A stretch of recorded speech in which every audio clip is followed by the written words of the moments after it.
Hi, good to see you again. Hope you've had a great week and it's good to be back with you. My topic today is name change. I'm going to change it to spiritual coaching as an overall name. And I'm going to tell you why, and I'm going to get into that in a minute. Before I do, please subscribe, press the like button and share it with your friends. So why would I change the name from Christianity for Backsliders, which kind of I still have a heart for? A friend suggested it. He's not a Christian.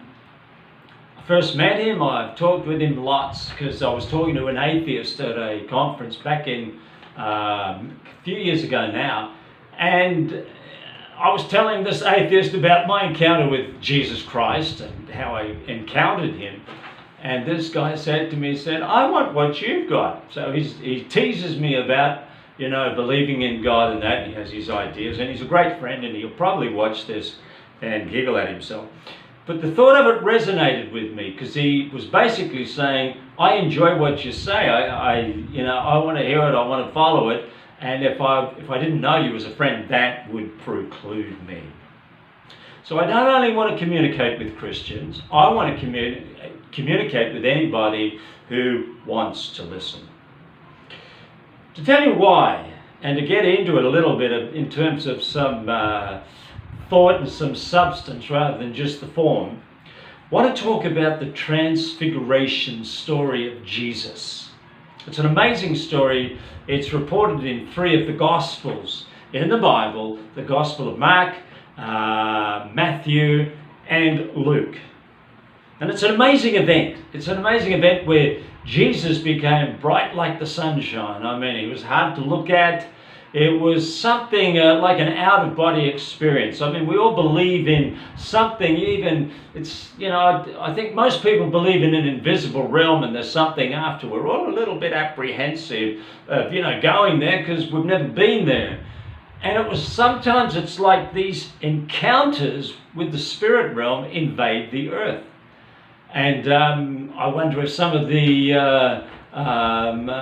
unidentified aliens, or the reports going out about people from other planets, are really just spiritual encounters, and we're trying to kind of describe them and put an adjective to put them in a box. I think we need spiritual encounters. I think we need encounters. As I say, I can never deny the fact, once upon a time in my life, I encountered Jesus Christ, and I can't deny it. I've doubted it at times, I've been through things, and so they're really important. What's interesting in this story, and it kind of grabbed me, is that Elijah and Moses were talking to Jesus.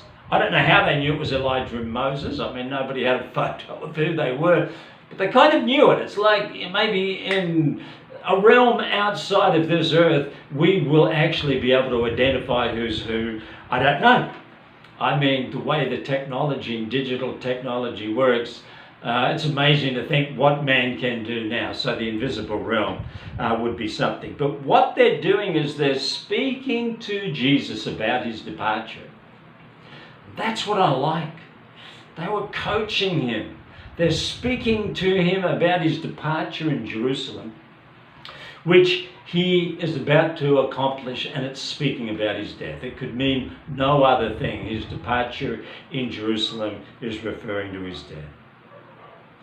I want to be somebody like Elijah.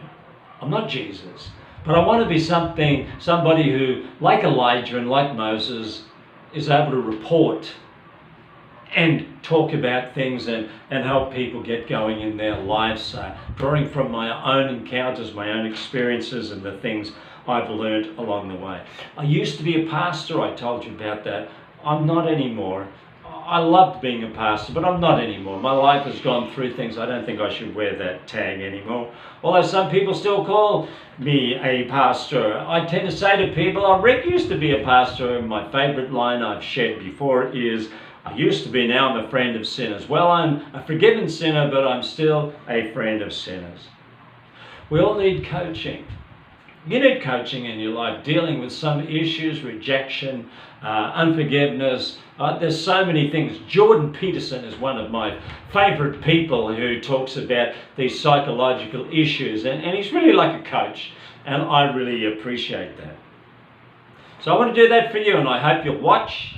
I hope you'll keep looking on here, and hence the name change. It also allows me to cover other topics like business. I'm involved in business, politics, that scary subject, and just the whole way the left is leaning and the right and these whole scenario things, and I want to get into that.